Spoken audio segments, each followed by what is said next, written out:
Bismillahirrahmanirrahim. Allahumma shalli ala sayyidina Muhammad wa ala ali sayyidina Muhammad wajil farajum warzuqna fid dunya ziyaratahum wa fil akhirati syafa'atahum. Pada tangan saya ada 3 majalah basis teologi pembebasan, kemudian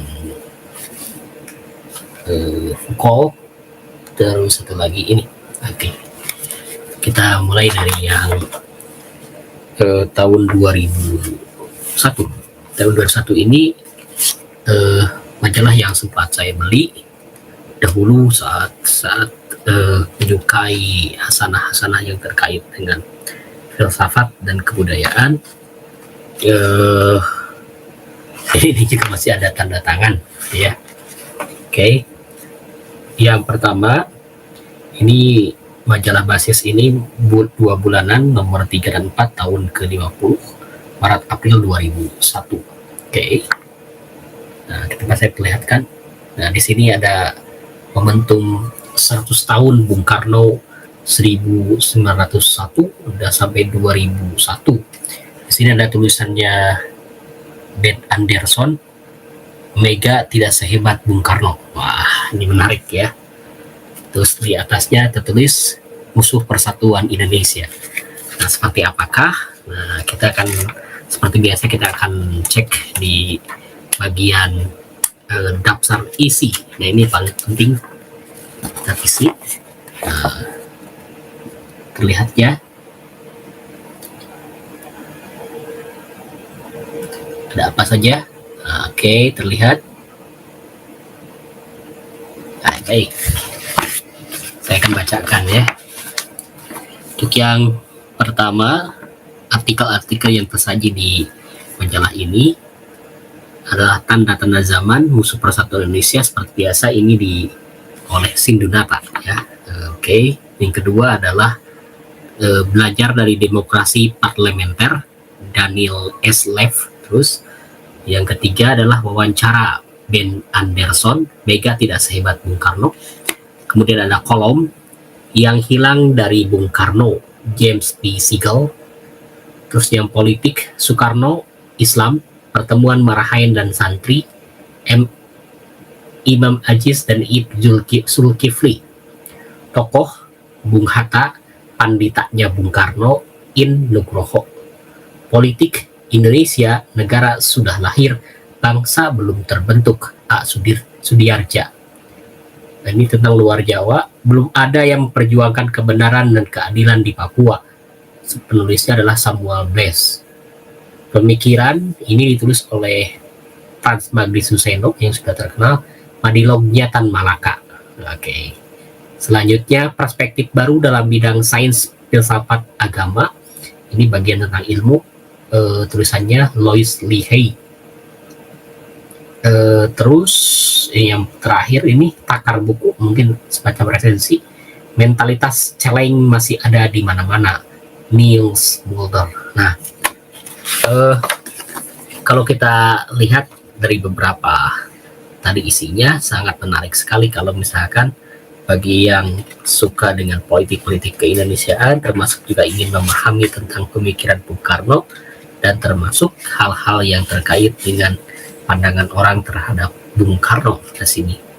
Dan misalkan ini belajar dari demokrasi parlementer, tumbuh dari demokrasi terpimpin. Oke, ini menarik nih ya. Gitu. Termasuk juga jangan sampai kehilangan arah tuh ya. Oke. Ini ada gambarnya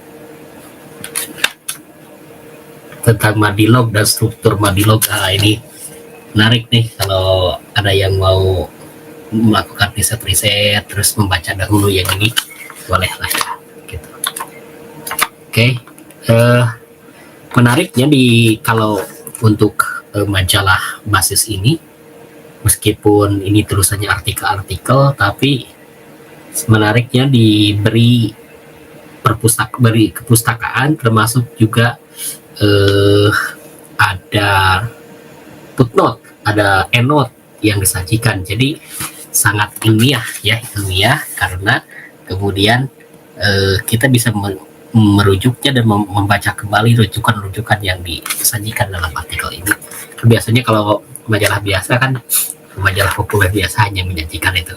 Terkecuali untuk majalah yang lain lagi, misalkan seperti majalah Horizon yang tentang sejarah. Nanti kita juga akan rilis lagi tentang itu. Selanjutnya setelah yang 100 tahun Bung Karno, kita masuk kepada yang ini Januari Februari 2002. Nah ini kekuasaan melahirkan anti kekuasaan nih kan, Michel Foucault. Ini bagi yang senang dengan pemikiran postmodernisme, poststrukturalisme, ini ada Foucault ya. Kita ketahui tentang kuasa teorinya, arkeologi kekuasaan dan sebagainya, madness dan sebagainya ya, kegilaan dan kekuasaan. Ini sangat menarik sekali dulu ketika kuliah di S1 itu, sampai membahas tentang ini untuk yang terkait dengan filsafat modern. Kemudian juga terkait dengan filsafat sejarah juga ada pembahasan tentang ini, tentang Michel Foucault itu. Alhamdulillah ada beberapa tulisan terkait dengan Foucault ini, dan tampaknya kalau ada yang tertarik untuk mengenal pemikiran Foucault bisa membaca dari sini dulu, kemudian nanti membaca buku-bukunya baik terjemah atau yang berbahasa asing gitu ya, kayak gitu. Nah, saya dulu untuk memahami Foucault di awal-awal membaca buku majalah ini, kemudian menelusuri dari jejak-jejak yang disebutkan di sini, misalkan ada buku apa dan sebagainya. Satu di antara yang menarik dari Foucault itu adalah genealogi historis. Nah, itu semacam bentuk historiografi dan analisa tentang sejarah perkembangan. Oke, kita masuk ke sini, kelihatan ya. Oke. Misalkan di sini edisi Foucault ini dari atas ya, kekuasaan melahirkan anti kekuasaan. Konfrontasi Foucault and Marx. Ini menarik ya. Jadi bagaimana pandangan Foucault terus juga Marx itu, apakah ada satu kesatuan atau pertentangan? Dari sini sudah jelas konfrontasi, dipertentangkan gitu ya. Oke, masyarakat tanpa pusat, kemudian berakhirnya manusia dan kebangkrutan ilmu-ilmu. Ini khas the end of history ya. Tapi ini oke. Kita masuk kepada judul-judul dari daftar isinya. Seperti biasa, yang pertama adalah tanda-tanda zaman masyarakat tanpa pusat yang ditulis oleh Sindonata ya, pemimpin redaksinya gitu ya. Oke, terlihat ya. Oke, sip. Masyarakat tanpa pusat ini semacam community society ya, atau apa, social society gitu ya. Tanpa kelas, masyarakat tanpa kelas ya, ini tanpa pusat, ini menarik ya. Kemudian yang selanjutnya, orang yang berjalan di depan kita, ini pengantar. Foucault dan kekuasaan melahirkan anti kekuasaan, tulis oleh Haryat Moko. Ini filosof ya. Foucault dan ilmu, berakhirnya manusia dan kebangkrutan ilmu-ilmu, ditulis oleh Carlina Leksono. Ini juga pakar filsafat nih. Foucault dan moral, kembalinya moral melalui seks, Konrad Kebung. Ini menarik nih bagi orang-orang yang suka seks ya. Oke. Foucault dan wacana, menabur kuasa menuai wacana, Doni Gahral Adian. Nah, ini filosof juga nih. Dua lagi ada Foucault dan postmodernisme. Foucault dan postmodernisme, ini Bang Sugiharto. Ini orang Bandung, tinggal di Bandung di Unpar itu, dan bukunya yang terkenal adalah postmodernisme juga ya, dan luar biasa beliau mencatatkannya di sini. Foucault dan Marx, konfrontasi Foucault dan Marx, Etienne Balibar penulisnya. Oke. Ini saya tunjukkan lagi beberapa barangkali menarik ya. Kemudian ada kritik-kritiknya gitu ya. Masuk kritik terhadap hipotesis represi itu. buku udah modern tuh. Wah, pokoknya mah menarik lah kalau ada yang suka dengan kajian-kajian lah ya. Silakan lah. Oke ya. Dihubungi. Oke. Selanjutnya kita yang terakhir ini. Nah, ini teologi pembebasan. Kalau di dalam Islam itu teologi pembebasan yang terkenal itu Asghar Ali Engineer yang dari Afrika Selatan, Afrika Utara, Afrika Selatan ya. Nah, itu beliau menafsirkan Al-Quran dengan pendekatan teologi pembebasan ya. Ini mirip, hampir mirip lah, ada tapi polanya mungkin berbeda. Nah, ini Tuhan memihak kaum miskin. Oh ya, temanya juga luar biasa. Terus ini edisi teologi pembebasan mati syahid demi keadilan. Oke. Ini juga tokoh-tokoh yang menyuarakan teologi pembebasan di beberapa tempat ya. Oke. Saya sudah membacanya tapi saya lupa lagi. Seperti biasa, maklum ya. Oke. Kita akan baca bagian dari isi. Oke. Sip. Nah, kita akan bacakan ya. Yang pertama, misalkan tanda-tanda zaman seperti biasa dari Sindunata, mati syahid demi keadilan. Terus teologi pembebasan, Sindunata lagi, kisah sampai jumpa di surga, Hartono Budi. Kemudian filsafatnya, realitas historis, ideologi dan pembebasan, ditulis oleh Mutiara Andalas dan Henricus Pedor.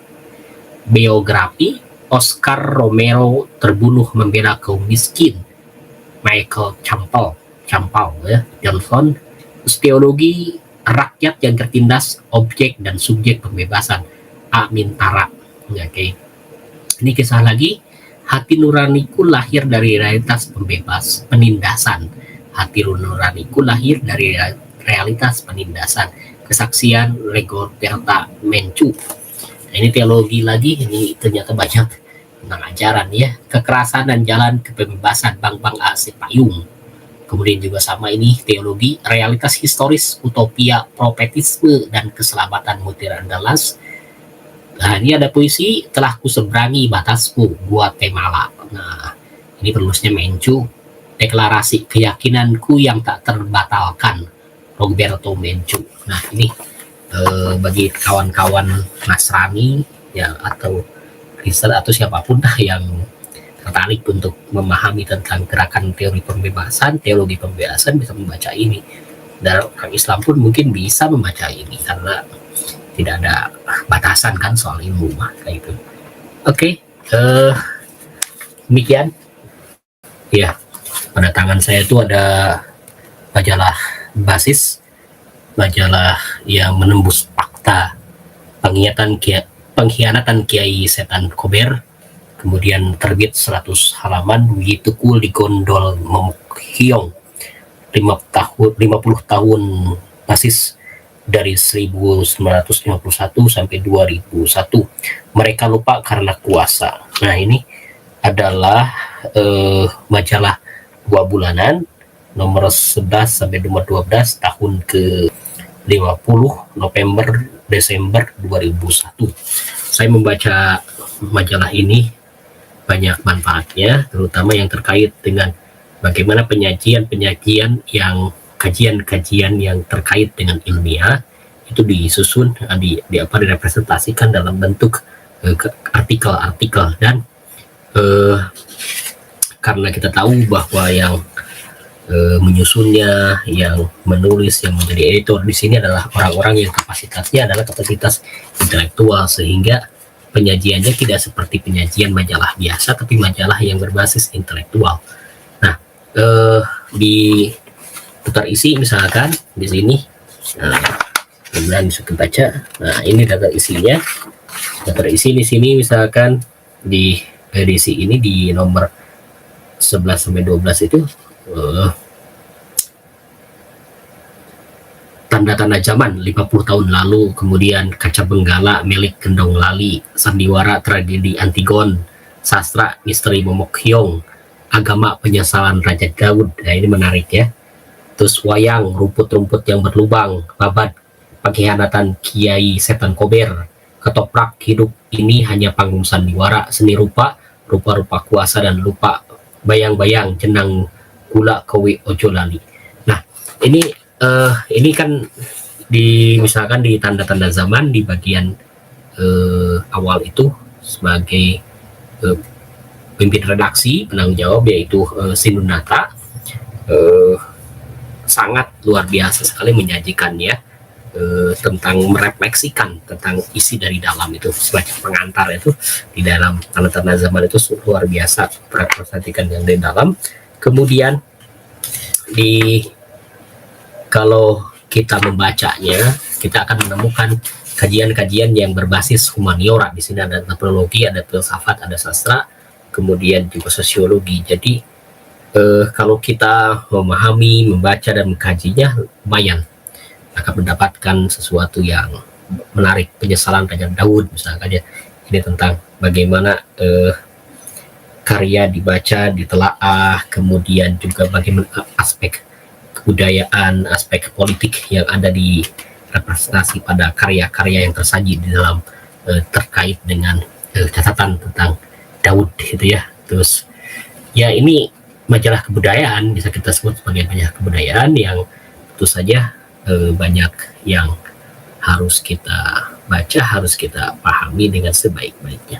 Nah, ini dahulu saya baca, saya beli karena memang saya membutuhkan pengetahuan tentang kebudayaan dari kacamata para intelektual. Jadi daripada membaca buku-buku yang sastra kebudayaan yang tebal-tebal, ini saya membaca ulasan-ulasan review mereka atau yang tulisan-tulisan mereka, bagaimana pandangan mereka terhadap misalkan di sini misalkan ada terkait dengan wayang yang terkait yang dibikin dari rumput-rumput dan sebagainya gitu ya. Nah, menarik. Jadi kalau misalkan Bapak dan Ibu serta kawan-kawan yang tentang ini ya, tentang Wiji Tukul ya, yang aktivis yang sampai ya tidak jelas keberadaannya dahulu, dan memang kuasa itu terlalu keras, terlalu hebat ya dalam dehumanisasi begitu. Nah, ini aja sebagai yang informasikan. Kalau ada yang meminat daripada numpuk di tempat saya, dan ini juga kondisinya ada begini ya, kalau ada yang minat boleh langsung menghubungi 0812 21539498. Terima kasih, mudah-mudahan penyajiannya bermanfaat. Aku qouli hadza wa astaghfirullahi wa lakum wa ma taufiqi illa billah alaihi tawakkaltu wa ilaihi unib. Assalamualaikum warahmatullahi wabarakatuh.